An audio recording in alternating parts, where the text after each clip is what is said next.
I always thought about harming myself. I'm shy. I struggled with making friends. I never thought I could do anything. I have extremely low self esteem. Lately, I've been eating my pain away. Just throw it back up. I've been struggling to lose weight. Somebody said I don't fit in just because I wear my hair the way I like it. 1 out of 5 American girls suffer from mental health problems. Don't be that girl. Talk to someone. Those thoughts I had are long gone, for I have a future I need to get to. In order to get better, I had to do better. I learned how to make friends. I believe in myself. That's when everyone else did, I set an example. Instead of me eating everything, I started watching my calories. The weight is falling off. I went to change my hair, but I decided it was for me. It's for me. A PSA from the Curvy Girl Project.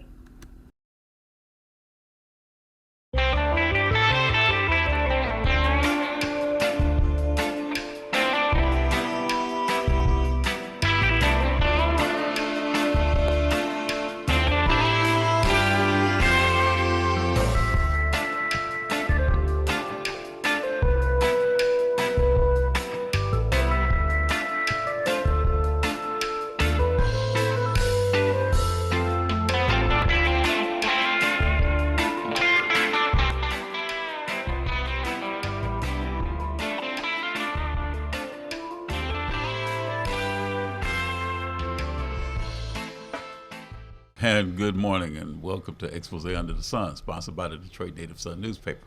I'm your host, Darwin Griffin, and I hope that you are realizing today is Giving Tuesday. And this is a very, very memorable day for everyone to get an opportunity to go and give back to the community that you are either doing service in or that you live in. So again, we've got a pretty informational half an hour to kind of cover with you about the purpose of Giving Tuesday and what the objectives are for Giving Tuesday with my special guest, Pastor Velma Jean Overman. But before we get started, our phone number to call in are 313-868-0342, 313-868-0351, or 313-868-4336.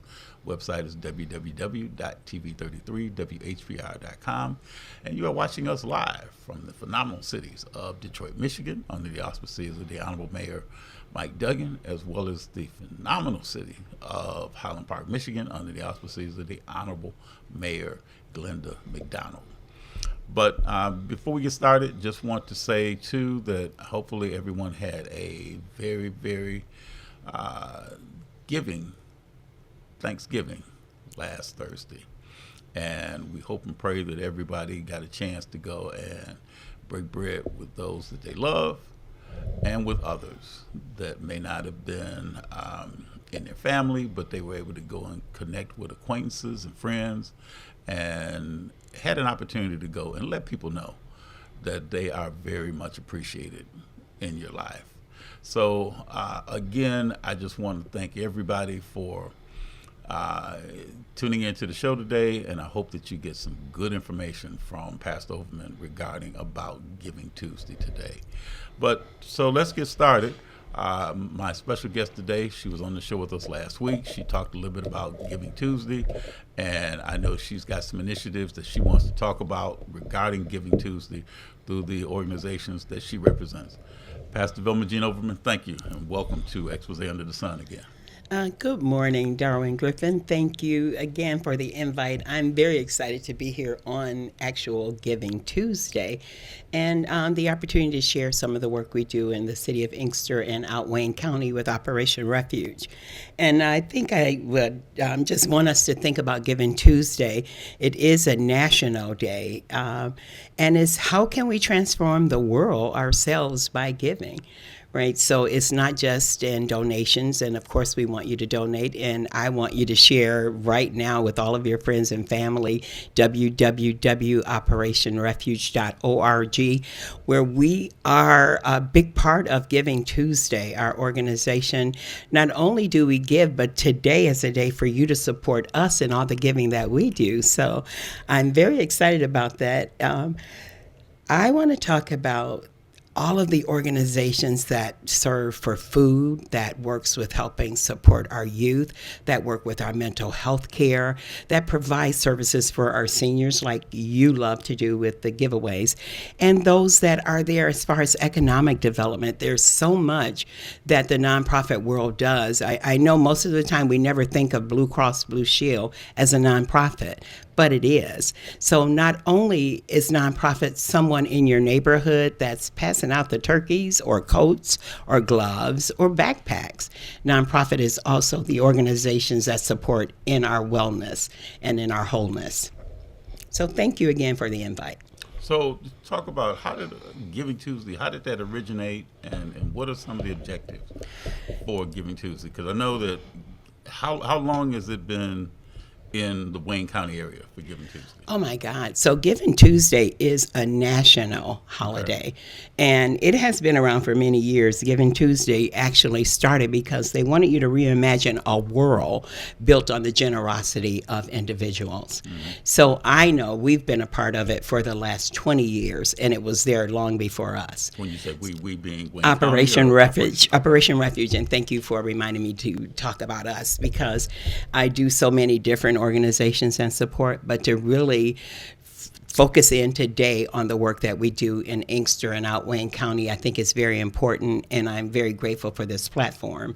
So when I think about us and Giving Tuesday, we have the opportunity for each one of our residents in the city of Inkster, if we just gave $1, that will be $24,000. And for Operation Refuge's Mother's Pantry, each dollar when we purchase through Gleaners feeds a family of 4.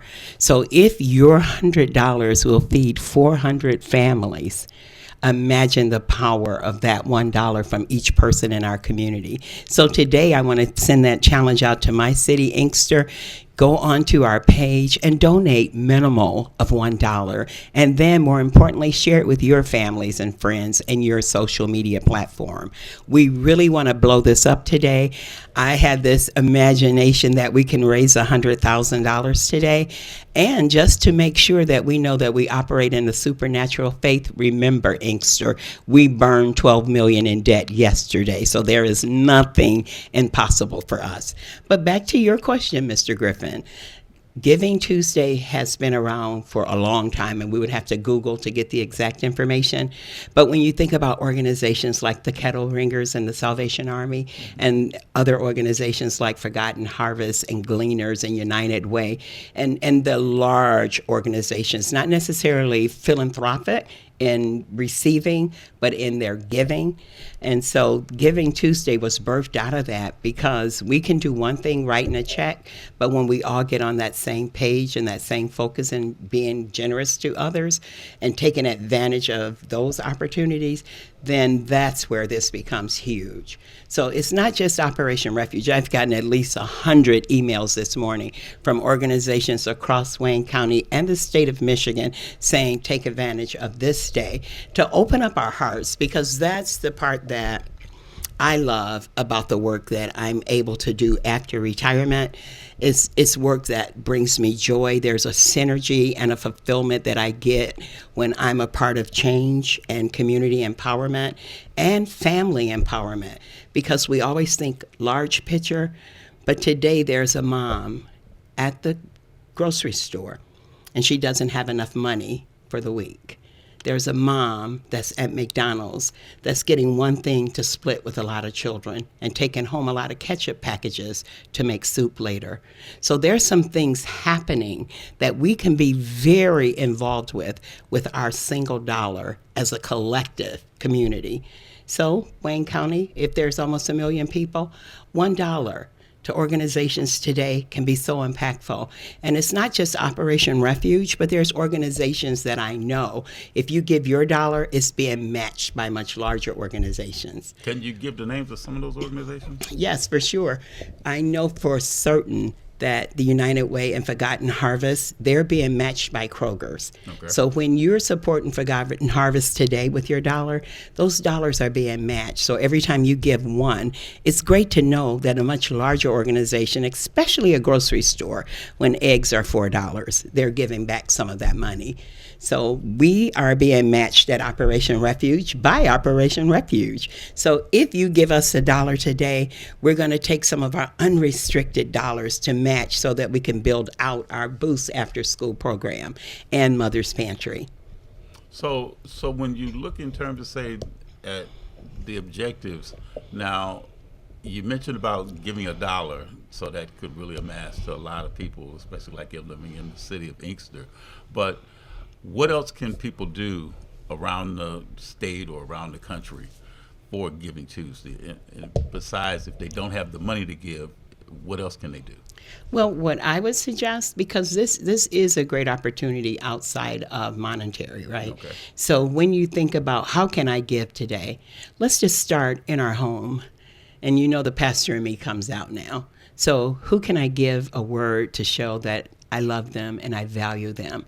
And how do I share that? That is the best gift that we could give one another, is to appreciate what God has given us inside of that person. So I would start my giving at that level, and giving, of course, praise to the Almighty God, right, who created us all. And then after I've done this and celebrated those that I'm allowed to love very personally inside of my home, how about the gift to your neighbor? Right, we've forgotten gifts like good morning, how are you, how's the family, who can I lift in prayer, who can I lift in friendship, who can I lift in encouragement, right? When we think about the mental health crisis that we've had in this country since COVID, every one of us could use a good lift. We could use someone giving us just a hello and a smile, right? And then there's the tangible things we can do. Is there a senior next door that you know? And speaking of seniors next door, at my house where I came out on my porch and it was very slippery this morning, can we just do the salt for them? Can we just look out for one another? Can we just be courteous? Can we look for ways to send just love notes, right? On this social media world that we live in today, who can we lift up with a word of encouragement, a word of kindness? Though there's so much happening that if you really wanted to volunteer, there are food pantries, and you serve a lot yourself in that capacity. But at Mother's Pantry, we would be able to serve so many more people if we had people that were able to be there in the evenings, because there's a population called the working poor, and they're part of ALICE. And ALICE is when you work just enough not to get the benefits that you would get from a DHS or from the state in a supplement, because you make just $1 over, but at the same time, you are the working poor. You are in poverty. And food at Mother's Pantry, which we make it our business to make sure that you have a Trader Joe's experience. We don't have a food pantry where you just get a bag of something, but we're very intentional on you coming in, getting good, nutritious food that we would want to eat. So those opportunities to serve in the evening. I would love to have weekends available once or twice a month. We can do all of that with additional volunteers, but we cannot do it without volunteers because we just don't have the funding to pay. Now, when you mentioned about volunteers, is there like age groups that you're looking for, like as young as elderly as, or? So for Mother's Pantry, we have our youth in the summer that actually I have pictures of the children and mother at the pantry volunteering. So there is from... This was named after your mother? Yes, Okay. yes. What's her name? Mother Mary Greenwood. Yes. Hi, Mom. So any age group, if you can be there to cheer on a senior, right? Or if you can sweep the floor, or if you can help someone get to the car, We have so many opportunities besides stacking food on shelves, right? Because our clients are shoppers. They don't need you to get a bag packed. They come in and they shop, and you may be able to help them get the food back to the car. So we really could use that kind of help. But if you're, you got to be able to lift too. So you lift food, so 20 pounds or so.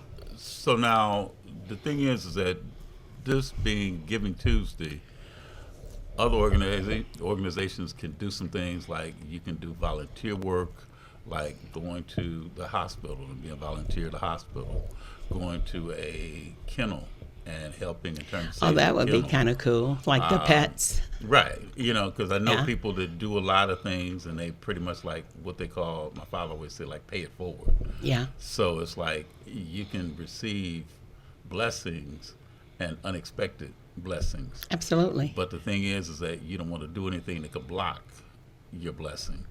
And there's a lot of cases where you may be someplace at the right time, at the right place, that you didn't realize it may have been a benefit not just to you, but to somebody else Absolutely. that was able to go and benefit from you just even being there, or just like you said about the kind word.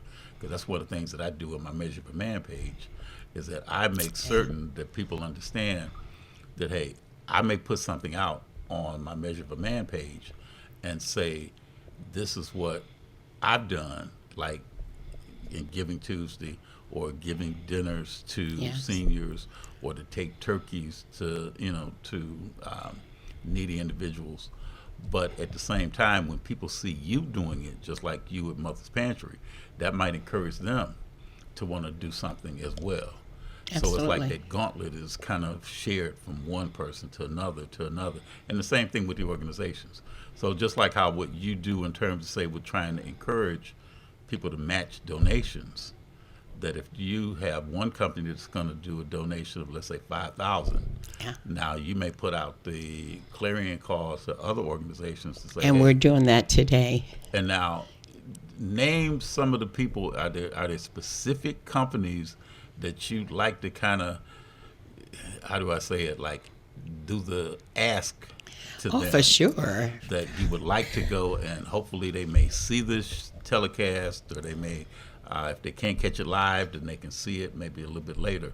But are there some companies that you'd like to go and ask, let's be generous today? You don't have to kind of pinch pennies, but let's be generous in their donation. Well, for sure, we would always love to ask anyone that's involved with our STEM program. So some of our partners like Bosch and the United Way, and we're hoping to add Balmer to that list. What are these companies? Now I know United Bosch Way, is a huge chemical company, and they do lots of different work. You probably have Bosch speakers. Bosch does so Okay. much. So you may have something that Bosch has manufactured in your household. Oh yeah, Okay. yeah, and they just do so much. They're worth the Google, and they are so very supportive of education in our communities. So I want to talk about the support that can happen for our After School Boost program. So when you think about that program and what our children are afforded is specialty in STEM programming. So we have Kids Chemist, who is out of Dearborn, and Black Girl Math Check, that's out of the city of Detroit. And we have Robin with P2P with the literacy. And then Martha, who is supporting us with critical thinking. Crystal Linton with We Rise, they're doing arts and dance. So anyone that can support this financially, and you know who you are. Like I think about Black Friday, there had to be billions spent. Cyber Monday yesterday, billions. I mean, we spend so much money. Yeah, they were saying that they thought it might have been a record number Yeah. of people that were out and people purchasing items on Cyber Monday Yes, yesterday. literally trillions of dollars. I don't even want to use to be. So if organizations like Operation Refuge and so many others, it's just too many to name that I'm a part of, if they could receive just a fraction. And you know, as Christians, we always talk about the 10%. But I'm just asking that today, out of your generosity, if you would be willing to give 5% to your favorite nonprofit, because it would make such a difference, not just for Operation Refuge, because I would be remiss to say just give to us.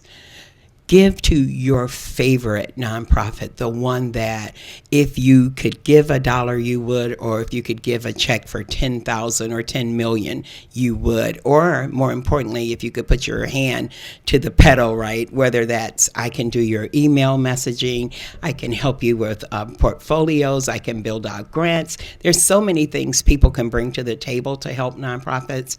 I can fundraise for you. I can speak on your organization when I'm with other people. I think that's the biggest help when we talk about an easy lift that really helps nonprofit work. It's when you become our speakers bureau. Like when they see Darwin Griffin, he'll mention Mother's Pantry, or he'll mention the after school programming, or the fact that we've given hundreds of thousands of dollars into our community. Right. So when I think about Operation Refuge and the 12 million that we really worked to help our senator and our community touch, right? It's not just Pastor Overman, right? But when I walk into a space, I'm speaking for all of us. And I'm always looking out for the much larger picture than my organization, because I am a firm believer that when we help one person, we have started a wheel that will help all people. So today, please give. Donate. You can donate to Operation Refuge at www.operationrefuge.org. And remember, when you're generous with us, we are always generous with others. So a part of your donation will be touching generations. And I think about our children and our success stories. If you go on our page, you will see young people that were called doodlebugs that are now doctors and nurses, engineers, right? And that's what we want to do. We want to reinvest in the education, which reinvest in the economic development. And I shared with our governor that some of our young people, they're not just in Inkster. Ebony's in Dowagic with a master's as a behavior analyst, right? So we go back across the state of Michigan with this support. So when you help us, you are helping so many. Don't be afraid to give. I found that in being generous that I cannot beat God-giving. I touch so many, but in return, so many touches me and the work I do. Well, the one thing that I want to make certain that everybody realizes as well is that there's still a lot of people that are still striking, and those families are really in need of some of the generosity that you're speaking about. We're talking about UAW, Blue Cross Blue Shield, Blue Care Network, the casino workers, nurses. I mean, there's a lot of people that have been on strike recently, and their pay is shortened, you know, based on them being on strike. And so they could really utilize some of the generosity that you're saying about today for Giving Tuesday, as well as, you know, up until the holiday season, you know, not just Thanksgiving, which just passed, but also Christmas. So you've got a lot of families that may be in need of items. It could be coats, could be gloves, as you were saying before, you know, some of the things that people pass out. I know we do a lot of that when we do things with Detroit Downriver A. Philip Randolph Institute. Yes. And there's other organizations throughout that do that. And I know you have, you know, have given coats away to, you know, to young people as well as to their parents, and then also toys. Yes. So the thing is that, you know, we want to try and give back to people that have been striking. So whatever donation that a person, you know, wants to give will be received very graciously, you know, by those striking workers, as well as others that may not be as fortunate to have a steady paycheck, you know, to come in. And like you say, maybe living paycheck to paycheck, as opposed to having one living in terms of, say, where they don't have to go and they can have a income that pretty much can sustain their household without having to have 2 or 3 incomes, you know, from working 2 or 3 different jobs. So we're hoping that people can have a living wage. Yes. And that's the important part, is that living wage. And the key word the operative word in that sentence is the word living. Yeah. So I that you agree. can live off of that, I as agree. opposed to having to go and like pinch pennies, or the phrase that I know my father used to use too, rob Peter to pay Paul. Paul, yes. And, so somebody doesn't have to not pay one bill and hope that they can go and still pay another bill and hope that that bill that they didn't pay is not going to catch up with them. Yeah. And that's happening to a lot of people right now that may not have the money to pay one bill. Now they have to suffer because of the fact that something else was a little bit more important to pay, but they know that those bills still have to get paid. And the main thing is that you have to put sustenance in your body. You got to have food. And one of the good things that you do with Mother's Pantry is that you will go and supplement the groceries that somebody may go to the store, and instead of them paying to get, like you said, sugar, flour, and other necessities that they would need to, to cook or to bake with, you can go and offset that cost. So that cost could be something used towards paying rent, Absolutely. paying mortgage, paying utilities, Gas in the car. and then even paying for that car Yeah. to be able to get back and forth, to work. And with kids going, children going back to school now, there's a lot of items that they need in terms of, say, like clothing. So that's one of the things that you do in terms of, say, with your church, where you may give needy coats. And I know, as everybody knows today, it was bitterly cold today, and there's so many people out here that have really had a lot of things to be thankful for because God woke them this morning, but we don't want to see anybody suffer. No. And it saddens me when I drive through, cities and I see people standing on the sides of the road that may be, trying to make do and trying to go and ask somebody for a little bit of help, at viaducts, at the entrances and exits of the expressways, as well as I see people down at the casino. When you get off the expressway right there at the casino, somebody may be there trying to catch you before you go in there and donate your money into the casino. Yeah. So before you do that. So let's think about generosity on a different lens, right? Because some of the social determinants that you just mentioned has a lot to do with the way we do the billions of dollars that we have access to in Well, the I'm state, going to ask you now, right? because we got to wrap up. This half an hour is going by so fast. Really? It has. Oh, my goodness. So give your information one more time. Wow, that was fast. OperationRefuge.org, www.operationrefuge.org. Please donate today. Please go on our pages, our Facebook and our Instagram, all of our social media. And do me a favor, share with your friends and family, and ask your friends and family to share. So if we get it out there, we'll get the support. People want to help. But I think one thing that we need to look at in the state of Michigan is how generous can we be with the residents of this great state. Okay. So social media is showing us a lot of things, but I think the things you mentioned about the mental health crisis that stand on every corner outside of the freeways, we can do something about that. Good. Well, you have been watching Expose Under the Sun, sponsored by the Detroit Native Sun newspaper. If you'd like to get a copy of the Detroit Native Sun News, or you'd like to advertise in the Detroit Native Sun News, contact Valerie Lockhart, 313-457-5944. Again, have a great rest of this day, and we hope that you will remember to give today. Here at the Full and Fabulous Curvy Girl Project, we don't just focus on health, beauty, and self-esteem. We also offer an amazing summer program for young ladies ages 12 to 18. For more information, visit our website at fullandfabulous.org. See you soon.